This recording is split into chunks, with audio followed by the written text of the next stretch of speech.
Nak buat apa-apa benda pun dia mesti ada strategi. Strategi pertama Nabi itu apa? Mesti ada connection. Mesti ada orang yang akan uruskan perpindahan kita. Selepas ni kita nak pergi ke sana, akan ada orang yang sokong kita. Akan ada orang yang bantu kita, support kita. Ada orang-orang akar umbi kita yang akan bantu kita. Ini strategi nombor satu. Itu nama dia politik. Bila kita faham politik Nabi, kita akan jadi orang yang berjaya dalam apa perbuatan. Nabi Muhammad, dia nak cari ramai kawan. Dalam politik, begitu juga tuan-tuan. Dalam politik, dalam berniaga, kena banyak kawan. Bila banyak kawan, baru boleh laku. Sebab tu jangan cari musuh. Bila kita cari musuh, kita banyak musuh. Bila banyak musuh, nak buat apa pun tak boleh. Saya tengok hari ni orang Melayu, dia nak berniaga tapi banyak musuh. Kadang dia musuh dengan gerai sebelah, kadang dia musuh dengan kedai sebelah. Bila orang luar mengetahui yang peniaga-peniaga ni bermusuh, semua kedai akan lingkup. Semua lingkup, semua takkan datang. Kita tengah makan, kita tengok tokek kedai bergaduh dengan tokek kedai sebelah. Pumpang, seorang bawa sudip, seorang bawa senduk. Bergaduh.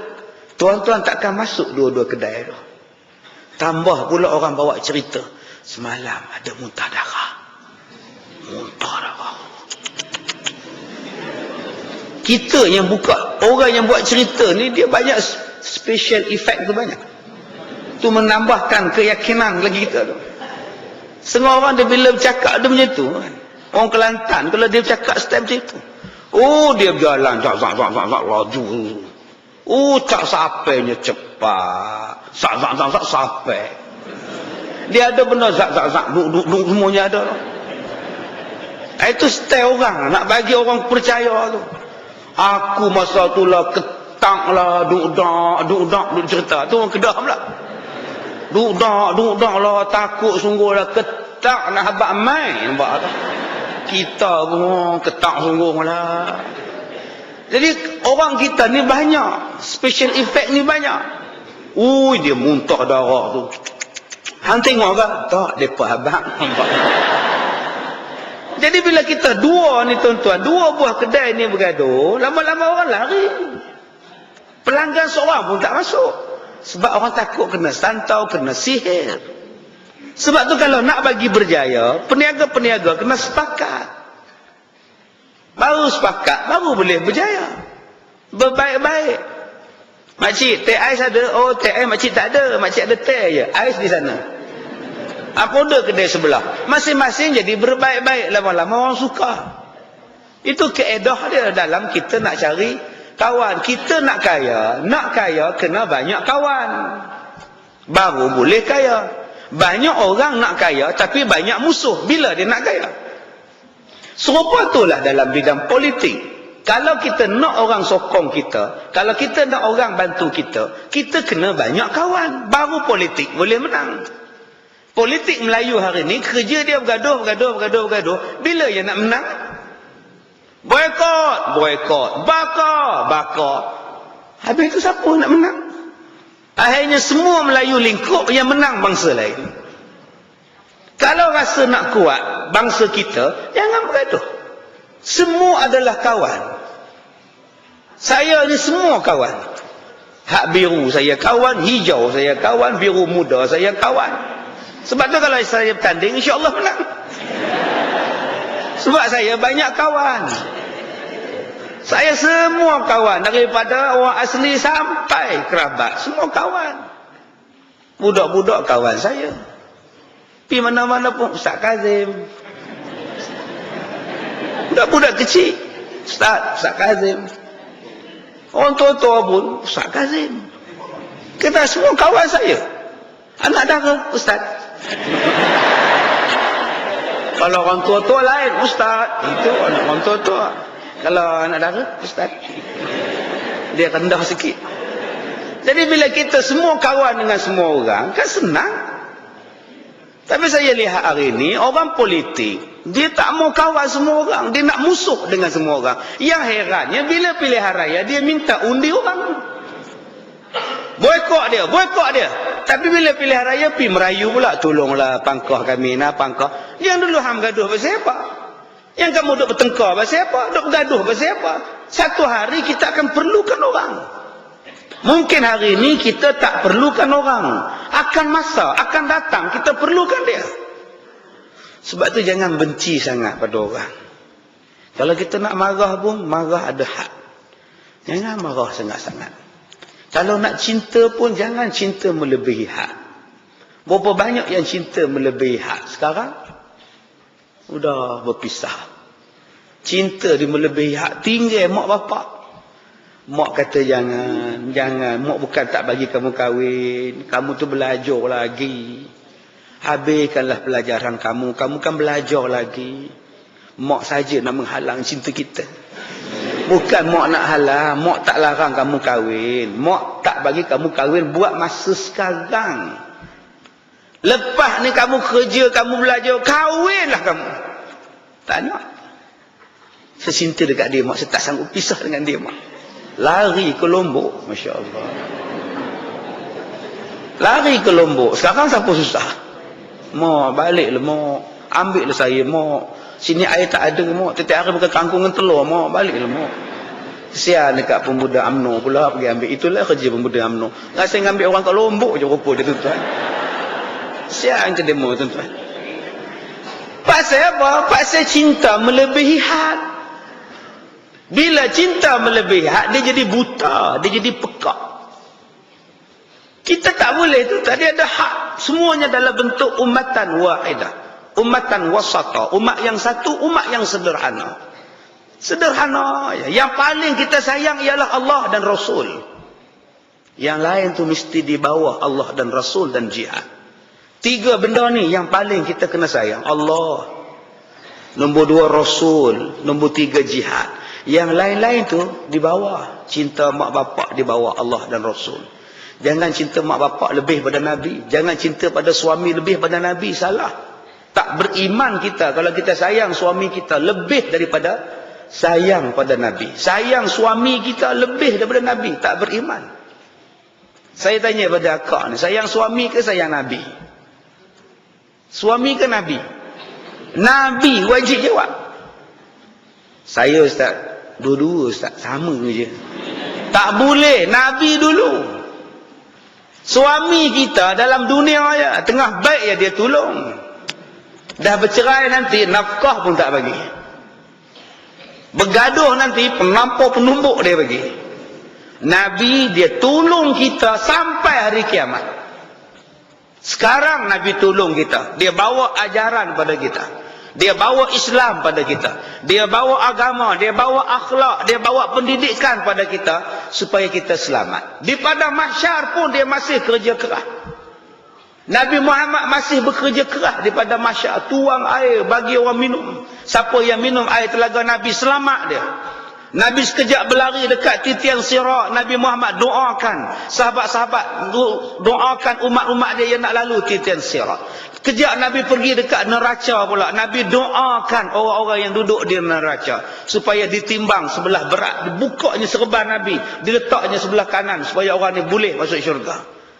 Sampailah dihisap di hari kiamat, Nabi masih sujud pada Allah. Sampai Allah suruh angkat muka Nabi Muhammad. Jangan sujud pada aku hari ini Muhammad. Hari ini bukan hari ibadat. Hari ini hari pembalasan. Nabi Muhammad minta supaya umat dia masuk syurga tanpa hisap. Sampai tahap macam tu kelam kabutnya Nabi Muhammad. Kelam kabut di hari kiamat. Sebab nak pastikan kita ni umat dia masuk syurga. Tiba-tiba kita sayang orang lain lebih daripada Nabi. Salah. Salah tuan-tuan. Letakkan Nabi, Allah dulu, Nabi, jihad, 3 benda ni. Baik. Jadi tuan-tuan, Nabi Muhammad sebelum dia pergi ke sana, dia ada strategi. 2-3 tahun sebelum berpindah, Nabi Muhammad berdakwah dekat Mina Arafah. Nabi Muhammad bangun atas Arafah, atas batu tu, duduk berdiri. Hai manusia, Islamlah kamu. Wahai manusia, Islamlah kamu. Agama kita Islam. Tuhan kita Allah. Orang baling Nabi. Orang hina Nabi. Orang tolak Nabi. Jemaah daripada Madinah datang. Bila jemaah daripada Madinah datang, jemaah ni tengok Nabi Muhammad. Orangnya baik, perkataannya sopan, akhlaknya mulia, tapi orang tolak. 5-16 orang ni datang jumpa Nabi. Wahai Muhammad, kami sudah tengok kamu ni dah 2-3 musim haji. Asal kamu ceramah, dia memarah. Asal dia memarah, kamu ceramah.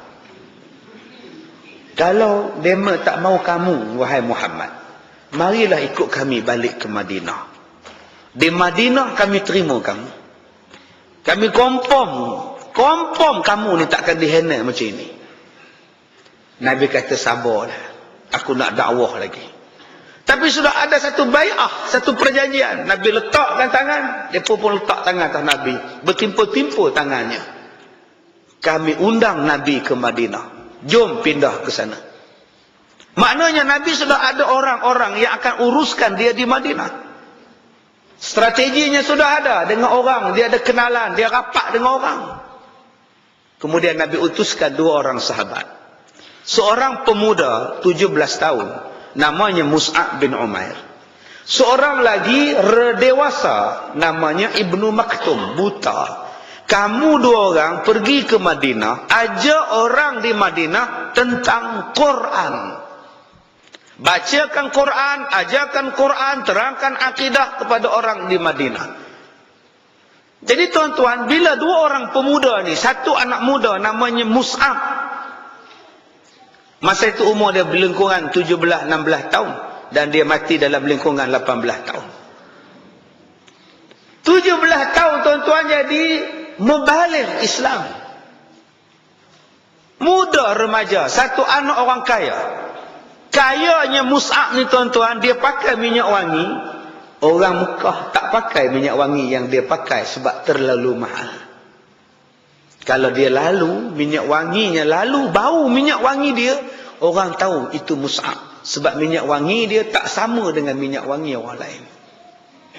Macam bau badan kita lah.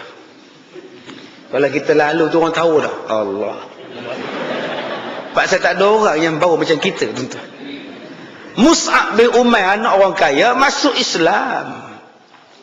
Bila masuk Islam, mak dia kata, keluarlah Islam, apa untung kamu ikut Nabi kamu tu miskin papa kedana, kita mak dia.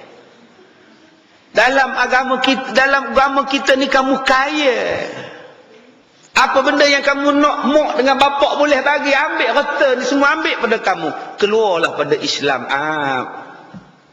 Apa jawab Mus'ab? Wahai mak, andai kata saya mati, kemudian saya hidup balik.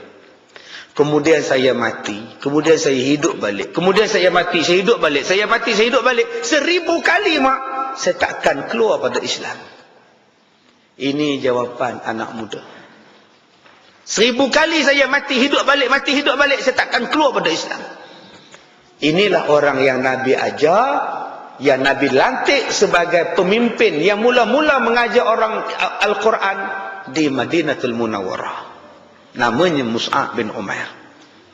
Dan orang-orang Madinah pula tak ada bantah walaupun Mus'ab itu budak muda.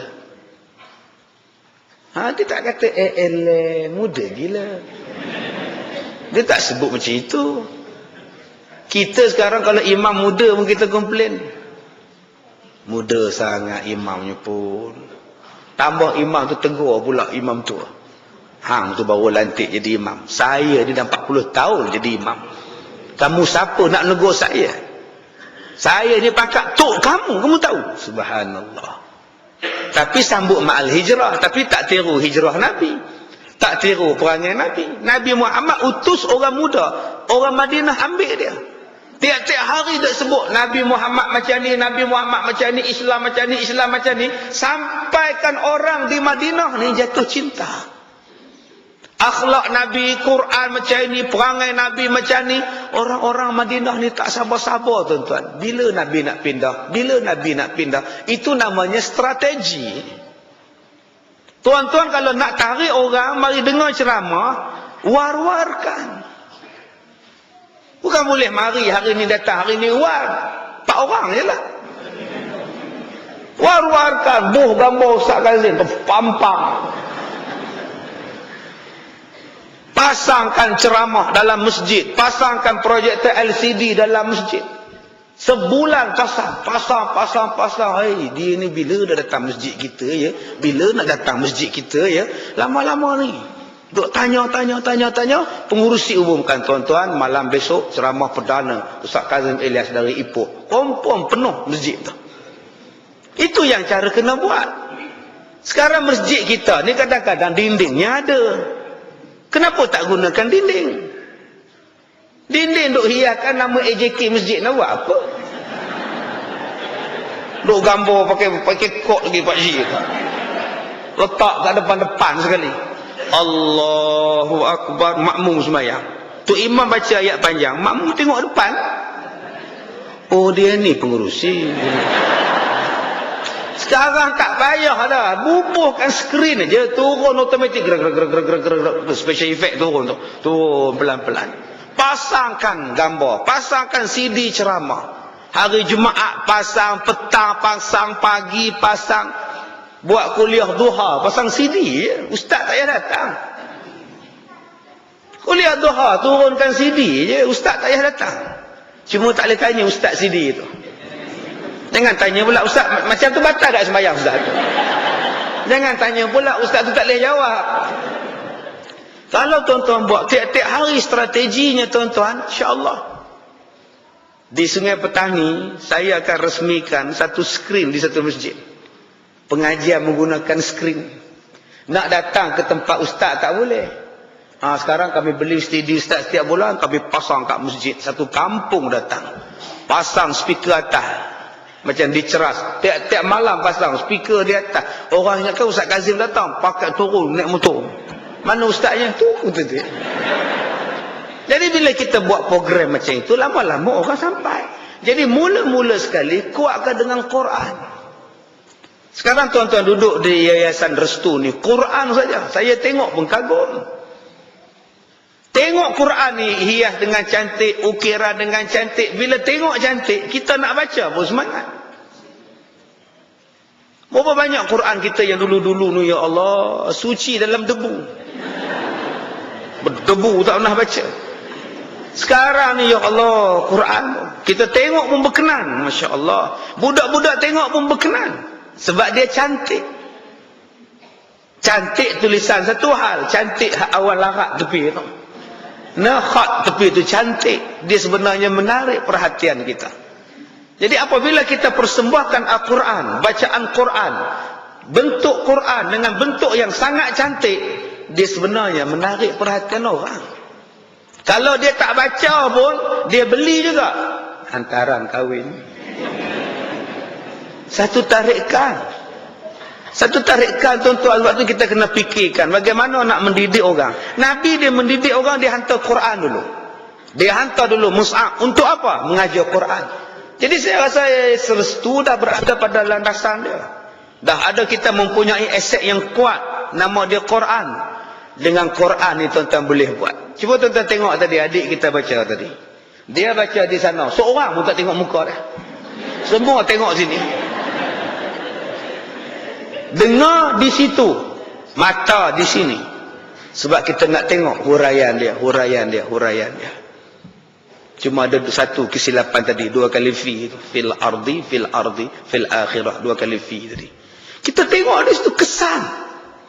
Kesan yang sangat hebat. Tengok dan dengar dan tengok. Masya Allah. Yang ni tuan-tuan, kalau kita boleh buat strategi Nabi buat. Kemudian strategi yang lain yang Nabi buat ialah Nabi memindahkan sahabat-sahabatnya, ada yang secara terang-terangan, ada yang secara sembunyi-sembunyian. Ini strategi. Bukanlah semua sahabat Nabi tadi pindah semua. Jom pindah, tinggalkan Mekah, pakai buat keluar barang, pergi ke Madinah. Tak. Senyap-senyap. Kamu lari belah malam, kamu pergi belah siang. Jangan takut, kamu di sana, kita dah 2 orang nunggu kamu.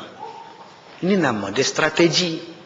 Sebab itulah dalam politik, ada orang yang bergerak terang-terangan. Dia bercakap di atas lambang politik. Ada yang tak boleh cakap atas lambang politik. Dia bercakap atas lambang masjid, surau. Itulah strategi nak bagi faham Islam. Tapi hari ini masyarakat kita, kalau tak ada lambang di belakang, Tak Islam tu masalah dia. Ustaz Kazim tu belah mana? Mana ada dia ceramah bawah lambang? Ada. Bawah bendera mana ada. Dia tu belah mana? Bodohnya geram. Ada Nabi Muhammad tu pindahkan sahabat-sahabat dia terang-terang. Satu je sahabat Nabi yang pindah terang-terang, Umar Al-Khattab. Umar seorang je yang terang-terang. Oi orang Mekah, besok aku nak pindah ke Madinah. Kalau kamu nak halang aku, halanglah. Aku akan keluar ikut jalan lompat jauh. Satu jalan lompat tinggi. Betul ke? Jalan lompat. Belah-belah Shah Alam jalan lompat. Aku akan pergi ke Madinah ikut jalan belah sana. Kalau kamu berani, silakan halang. Kalau nak tengok isteri jadi janda. Kalau nak tengok anak jadi yatim, kita jumpa di sana. Seorang pun tak berani, tuan-tuan. Dia seorang je yang cakap terang-terang. Nabi pun sembunyi malam-malam keluar. Itulah nama dia strategi. Kalau kita nak bercakap tentang Islam, tentang perjuangan, tak boleh semua orang bercakap atas nama bendera. Dia allergic. Dia bukan setakat allergic, alligator semua sekali. Tapi setengah orang dia tak faham. Bila saya tak bercakap atas dasar parti, saya tak cakap atas dasar politik, orang kata apa? Dia lalang. Kalau otak dia mana? Dengan sebab saya ni dia jenis manusia yang tak tahu belah mana, maka hari ni semua datang. Biru ada, hijau ada, kuning ada, oranye ada, putih, kuning, nampak. Kalaulah saya bercakap atas warna hijau, hijau saja yang datang, biru confirm tak datang. Kalau saya cakap atas nama biru, biru je datang, hijau tak datang. Akhirnya rugi tak? Rugi. Sedangkan hijau kena ikut Islam, biru kena ikut Islam, biru muda pun kena ikut Islam. Dengan sebab kita Islam lah kita boleh menyatu padukan segala warna. Ni yang Nabi buat, nama dia strategi perpindahan, strategi hijrah. Tapi sayang tuan-tuan, hari ni orang faham kalau nak terangkan, nak cakap mesti tengok base. Base atas apa? Kita tidak bercakap based on Islam, kita based on politik. Itu yang jadi payah. Akhirnya kita jadi umat yang berpecah. Sedangkan hijrah Nabi Muhammad menyatukan umat, bukan memecahkan umat. Dah semua selesai, baru Nabi hijrah. Nabi panggil Ali, Nabi panggil Bakar. Dah tahu dah orang nak bunuh. Bila Islam, orang Islam pindah. Dia mau tahu dah Nabi Muhammad ni kalau kita tak bunuh, habis kita. Kita buat gerakan untuk membunuh Nabi Muhammad. Kepung rumah Nabi. Tuan-tuan tengok cerita Bukit Kepung. Ya, macam itulah lebih kurang dia. Polis duduk dalam balai polis. Komeneh Kepung. Ketua Komeneh tu muka je betul tengok. Duk tiup trompet menjurutu muka dia. Pom. Masya-Allah. Ya, ketua balai polis tu Jin Samsudin. Satu-satunya jin yang dapat tansri. Masya-Allah. Oh hebat. Macam tu lah. Balai polis diminta menyerah. Balai telah dikepung. Jin Samsudin dengan semangatnya, kami polis, kami tidak akan menyerah. Naik bulu roma kita hari ni. Nabi Muhammad dikepung. Sampai perintah Allah pada Nabi, keluar wahai Muhammad. Orang kepung Nabi, orang nak bunuh Nabi, Nabi selamat di dalam rumah, tiba-tiba Allah suruh keluar. Kalau kita lah tuan-tuan, orang nak bunuh di luar, kita disuruh keluar. Ini arahan ni tak relevan. Apa? Sepatutnya duduk dalam rumah ni selamat. Tapi Nabi disuruh keluar. Dan Nabi keluar. Itulah nama dia hamba yang taat.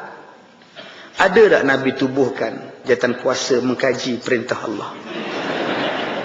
Hai Muhammad, keluarlah kamu. Nabi berkata, sabarlah Tuhan, kami bincang kejap macam mana dulu. Sesuai ke tak sesuai perintah ni? Mana ada, tuan-tuan.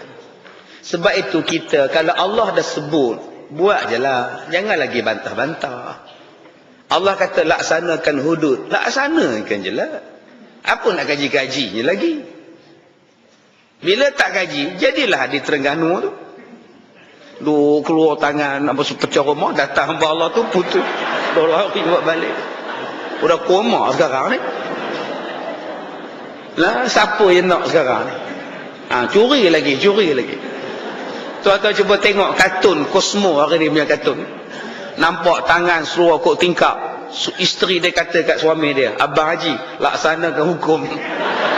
Dengan mesin elektrik, mesin gaji semua ada. Perang bagi dia. Subhanallah. Kalau dah macam itu, tuan-tuan, tobatlah hum, tak mencuri lah. Sebab tu kita jangan bantah. Nak jadi hamba Allah, jangan bantah. Allah kata buat je lah. Bantah juga. Kereta kena pecah, motor kena bakar. Ngorak anak dara tak dapat, dibakarnya motor. Terbakar dekat taman mana ke.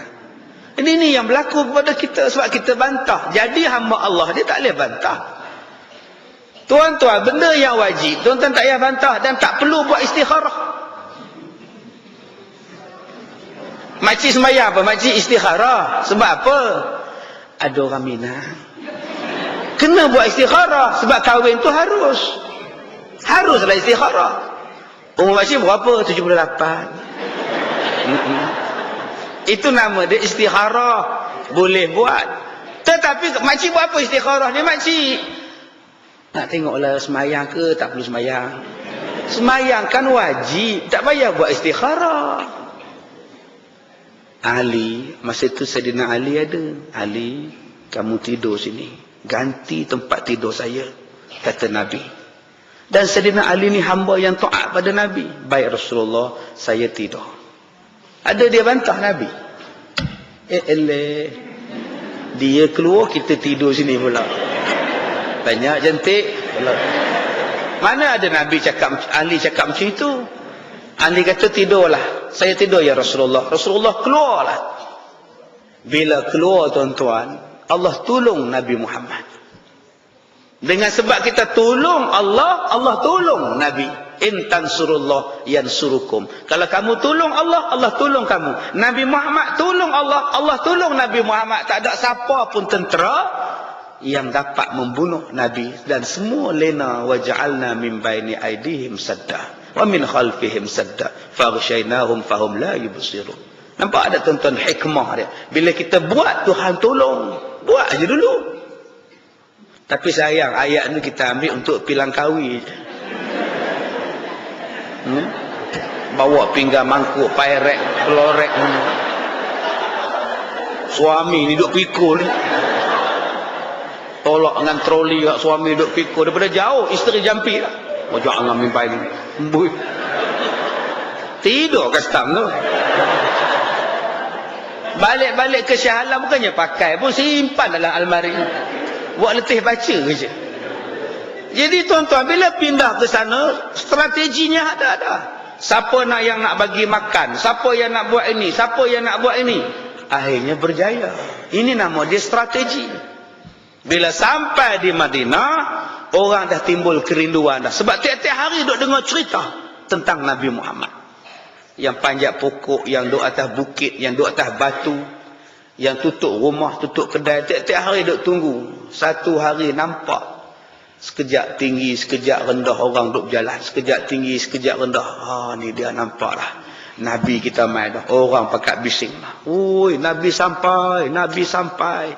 Siap menyanyi lagi. Tola'al badru alaina min saniyatil wada'. Pakat duk menyanyi semua. Yahudi pun terbit sampai, orang kafir pun terbit sampai, orang Islam pun terbit tengok, kumpul semua orang. Masya Allah. Ni dia nama dia kerinduan. Orang yang tak pernah buat jahat dengan orang yang tak pernah musuh dengan orang rindu tuan-tuan. Kita ni kalau baik dengan orang, tak pernah jahat mulut, perangainya baik, insya Allah semua orang sayang kita. Semua orang sayang kita. Tapi kalau kita ni jahat mulut, orang benci. Silat-silat kenuri pun dia tak jemput kita. Sebab tiap-tiap kali jemput komplain. Asal komplain jemput. Kita nak bengang telinga. Mulut jahat. Bagi minum air. Tawa kan? Komplain aja. Bila tengok pengantin lalu gemuk kan? Orang macam ni tuan-tuan, kalau senarai jemputan last sekali. Dia tak dikehendaki, dia unwanted. Tak dikehendaki langsung. Cubalah tuan-tuan, orang yang diam, orang yang memuji, orang yang baik, tuan-tuan adalah calon pilihan paling awal sekali. Tapi kalau tuan-tuan ni komplain, pergi kenuri, bungkis lauk pula. Bawa tapawai, bawa plastik, tuang. Tuan rumah tengok. Bungkis depan-depan tu, buh lembek. Balik dulu. Tuan-tuan akan disingkirkan. Di majlis penyingkiran, tuan-tuan. Sebab perangai tak elok, akhlak tak elok. Nabi Muhammad ni orang suka, musuh pun segan sebab akhlaknya bagus. Tuan-tuan, kita ni rupa tak lawa, tapi kalau akhlak cantik, semua orang suka. Kita ni rupanya sega, akhlak pula buruk, orang menyampah. Jadilah manusia berakhlak. Tu yang kita nak. Nabi Muhammad tu kan liutamima makarimal akhlak. Didatangkan untuk menyempurnakan akhlak. Bila Nabi sampai di sana, apa Nabi buat? Nabi tubuhkan masjid. Satu. Nabi tubuhkan kerajaan Islam. Satu. Nabi tubuhkan ekonomi. Orang politik dan orang Melayu hanya nampak politik. Every time politik. Anytime politik. Anywhere politik. Segalanya politik siang malam. Tengok air, air politik. Tengok api, api politik. Letih dah tuan-tuan. Tengok orang Melayu politik. Tengok orang ni politik. Kuat benar Melayu ni politik. Adakah Nabi menguatkan politik semata-mata? Tidak. Nabi menguatkan ekonomi. Kenapa kita tak rebut ekonomi dan kita biarkan ekonomi itu pada orang lain? Melayu ni dah pegang sedikit kuasa. Biar kekal dengan Melayu. Tiba-tiba ekonomi Melayu tak pegang. Yang dipegangnya hanya sedikit kuasa politik. Kuasa politik Melayu itu pun nak dikongsi lagi. Habislah tuan-tuan. Apa nak jadi? Orang tengok pada Hong Kong, negara kecil. Orang tengok pada Singapura, negara kecil. Apatah lagi China, negara yang sangat besar. Kerana apa orang segan? Pasal ekonomi dia kuat. Sebab tu kalau orang Melayu nak jadi hebat, bukan letak pada kuasa politik semata-mata, dia kena letak pada kuasa ekonomi. Sebab tu Nabi Muhammad bila sampai saja ke Madinah, di antara benda yang paling awal Nabi buat ialah mengambil alih penguasaan monopoli Yahudi daripada riba kepada Islamik. Tu Nabi buat. Mula-mula Nabi tengok orang Islam ni pakat duk beli air daripada orang-orang Yahudi. Air ni sumber. Buatnya orang Yahudi beracun, mati semua orang Islam. Maka Nabi kata, kita mesti buat gerakan untuk membeli telaga. Kolek duit, kolek duit, beli telaga. Dengan harga yang tinggi pun tak apa. Janji kami dapat satu telaga pun cukup. Bayar. Yahudi ni tengok duit. Untung. Aku kaya. Tiba-tiba Nabi kata, kita wakafkan telaga ni. Siapa nak ambil free. Siapa nak ambil air dia free. Tuan-tuan nak beli ke nak free? Free lah. Tuan-tuan nak beli ke nak free? Free lah. Yahudi menang. Telaganya tak laku. Periginya tak laku. Sebab air yang orang Islam punya dah percuma. Menang orang Yahudi ni. Lama-lama Yahudi jumpa Nabi Muhammad, jumpa orang Islam. Kalau korang nak ambil telaga, kau ambil lah, bayarlah berapa pun. Lama-lama orang Islam conquer air di Madinah. Inilah nama dia ekonomi. Tidak ada lagi penguasaan. Tidak ada lagi penguasaan individu. Penguasaan ramai-ramai. Ramai-ramai kongsi air. Ambil. Inilah dia Islam. Sekarang ini memang kita ada hijrah, berpuluh-puluh tahun kita sambut, tetapi penguasaan monopoli masih kita buat. Kita bagikan gula pada satu syarikat, kita bagikan beras pada satu syarikat untuk mengimport dia. Itu tidak benar, tidak betul. Bila bagi pada satu syarikat, dia conquer. Bila sampai raya, dia sorok gula. Bila bagi kepada orang untuk jaga buah kelapa, bila sampai raya haji, dia sorok kelapa. Santan RM30 sekilo. Sepatutnya gula ni bagi untuk individunya ramai-ramai. Persatuan, pertubuhan, bagi tabung haji. Import gula approve permit bagi kepada tabung haji. Ada 4 pendeposit, 4 juta pendeposit orang Islam dalam tabung haji. 4 juta itu mewakili 10 juta orang Islam, anak dia, cucu dia. Bayangkan tuan-tuan, kalau tabung haji dapat AP gula, berapa banyak untung untuk orang Melayu, untuk orang Islam. Ekonomi kita kuat. Maka tidaklah jadi Robert Koch itu saja yang kaya. Ambil di situ. Bagi beras kepada persatuan prajurit dan polis. Mereka dah dapat pencen 200 sebulan, pencen 3,5 sebulan. Tak ada duit. Bagi dekat mereka ni, import beras. Jangan bagi pada satu syarikat. Bila bagi pada satu syarikat saja, jati beras bagi pada mereka. Kelang mereka betapa besar di Kedah. Kaya berbilion. Sedangkan beras itu semua orang nak makan. Bagi pada ini. Sementara kita ada kuasa, sementara orang Islam ada kuasa, gunakan kuasa ni untuk kembali balik pada orang Islam.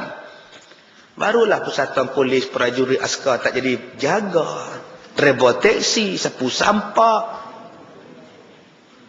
Tuan-tuan bagi import tepung pada persatuan ibu-ibu tunggal. Ini persatuan ibu tunggal disuruhnya bawa buat ni bekas tisu, bakul. Kalau di Perak labu sayung. Buatlah janda-janda tu labu sayung. Berapa orang yang nak makan labu? Labu ni tuan-tuan, selagi tak pecah, selagi itulah orang pakai. Siapa yang rajin makan labu? Puak makan labu. Kesian dekat persatuan ibu tunggal tu. Nak habiskan satu labu ni 10 tahun. Bagi dekat mereka import tepung. Kaya raya ibu tunggal. Pom-pom tak ada siapa jadi ibu dah lepas ni. Tak ada siapa ibu tunggal. Semua orang nak menikah dengan mereka. Sebab dah ada banyak duit. Inilah cara dia nak tolong balik. Inilah yang Nabi Muhammad buat. Tapi sayang tuan-tuan, kita tak buat benda ni. Nabi Muhammad sampai di Madinah, selain daripada memajukan ekonomi, Nabi Muhammad menyatu padukan orang-orang Arab, Aus dan Khazraj. Sampai saja di Madinah, Nabi kata, Aus jangan gaduh, Khazraj jangan gaduh, mari kita sekarang berbaik-baik. Aku tukar nama kamu jadi Ansar. Langsung tak bergaduh. Kita dalam tahun baru pun bergaduh.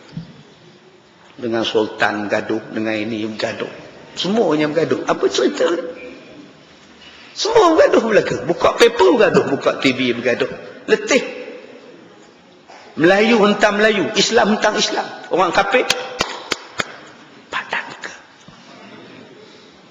Patutnya ambil semangat hijrah Nabi, satu padukan. Memang kita tak boleh menyatu padukan hati, tetapi boleh menyatu padukan semangat, menyatu padukan tujuan, menyatu padukan matlamat. Hati memang kita tak boleh satukan, tapi kita boleh menyatu padukan matlamat hidup kita, tujuan kita. Nasihat menasihati, wa tawassaw bil haq wa tawassaw bis shaq.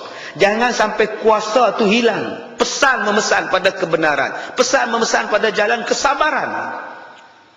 Kemudian Nabi persaudarakan dengan muhajir, tidak bergaduh langsung muhajir dengan ansar. Inilah hikmah dia Nabi hijrah. Tu tujuan kita sambut. Apalah makna kita sambut hijrah? Orang Melayu makin berpecah belah. Macam tak boleh nak baik dah. Macam tak boleh nak berkawan dah. Saya nak tanya satu soalan je pada tuan-tuan. Dalam Quran sebut qad aflahal mu'minun. Kemudian sambung lagi allazina hum fi salatihim khashi'un. Telah berjayalah orang-orang yang beriman. Siapa orang yang beriman? Orang yang khusyuk dalam sembahyang dia. Nak berjaya ni kena khusyuk dalam sembahyang. Soalan saya, kalau bergaduh sama-sama Islam, khusyuk tak sembahyang? Benci kat tu imam tu. Allahu Akbar. Celaka tu. Macam mana dia jadi imam lah. Tak khusyuk. Imam angkat takbir. Allahu Akbar. Benci kat aku, ikut aku juga. Bismillah. Mana ada khusyuk? Yang makmum sebelah pun tak khusyuk. Allahu Akbar. Hai, mereka ni bila nak baik. Bismillahirrahmanirrahim. Satu masjid tidak. Itulah sebab orang Melayu tidak berjaya. Sebab tidak khusyuk dalam solat. Tidak ada kasih sayang dalam kehidupan. Sedangkan Nabi Muhammad sentiasa berkasih sayang. Itulah kehendak daripada hijrah. Kalau kita boleh baik balik benda ini tuan-tuan, bersatu bati balik, insya-Allah Allah berikan kemenangan, kebaikan pada kita. Kesimpulan ceramah kita ni tuan-tuan, yang pertama, buatlah kerja apa pun kerana Allah Ta'ala. Supaya kita selamat di alam kubur, kita nak hijrah nanti di hari kiamat, yang bergantung ialah amalan. Menikah ke, bercerai ke, kerana Allah. Cari rezeki, belanjakan perbelanjaan kerana Allah. Belajar kerana Allah. Kerja kerana Allah. Berkhidmat suami isteri, anak beranak kerana Allah. Bekerja di kerajaan ke, swasta ke, kerana Allah. Berniaga ke, apa ke, kerana Allah. Jadi ustaz ke, ustazah ke, kerana Allah. Ya, tambah orang laki-laki ni sentiasa hidup dengan kerja. Kerja aja laki-laki kerana Allah. Malam-malam isteri warning, abang tidur weh, besok kerja. Besok abang bangunlah abang, oi nak kerja ni ha. Kerja mana berhenti? Start kata pergi kerja. Mana Din? Pergi kerja. Petang sikit balik. Mana Din? Balik kerja. Tengah duduk makan kerupuk lekor, hai, makan petang Din? Tak ada kerja. Malam-malam pukul 10 keluar balik, jumpa tengah jalan. Mana Mat? Ada kerja sikit. Mana pernah laki-laki tidak ada kerja? Jadi tuan-tuan, buatlah kerja kerana Allah. Macam akak-akak lah, mana pernah berhenti daripada buat kerja. Tiap-tiap hari kerjanya kain. Itu kan perempuan. Buat apa akak basuh kain? Ya Allah, banyak kain ustaz, 3 hari tak basuh ustaz. Mari pagi sikit buat apa tu akak jemur kain. Hari ni nampak cerah sikit. Lepas zuhur buat apa akak angkat kain dah kering. Lepas asar lipat kain. Lepas maghrib setrika kain. Lepas isyak sidai kain, lipat kain susun. Tengah malam buka kain. Tak habis-habis kerja dia kain. Jadi apa yang kita buat kerja kerana Allah lah. Lipat ke buka ke kerana Allah Ta'ala. Yang kedua, kita ambil pendekatan Rasulullah. Carilah jalan macam mana untuk mantapkan ekonomi. Cari jalan. Dan janganlah asyik berpolitik je 24 jam. Carilah ekonomi pula. Dengan ekonomi boleh membangun. Dengan ekonomi, politik akan menghormati. Politik sangat menghormati ekonomi. Tetapi ekonomi takkan peduli dengan politik. Itu yang tuan-tuan kena ingat. Yang ketiga, kalau kita nak berjaya, kita kena banyak kawan. Tapi kalau kita banyak musuh, sampai bila-bila kita tidak akan berjaya. Jadilah seorang yang banyak kawan, insya-Allah kita akan jadi manusia yang senang, yang boleh hidup dengan tenteram. Saya ucapkan terima kasih pada pihak penganjur. Ya, makasih banyak-banyak. Saya satu hari ini duduk di sini dah tuan-tuan. Pukul 2 nanti saya ada rakaman di TV 9. Di Seri Pentas Bandar Utama pukul 2 petang sampai jam 6 petang.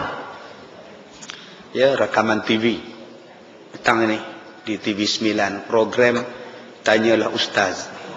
Ya. Okey. Dan yang kedua, malam ni saya berada di Masjid At-Taqwa Taman Tun Dr. Ismail. Baik, saya minta maaf jika terkasar bahasa. Assalamualaikum warahmatullahi wabarakatuh.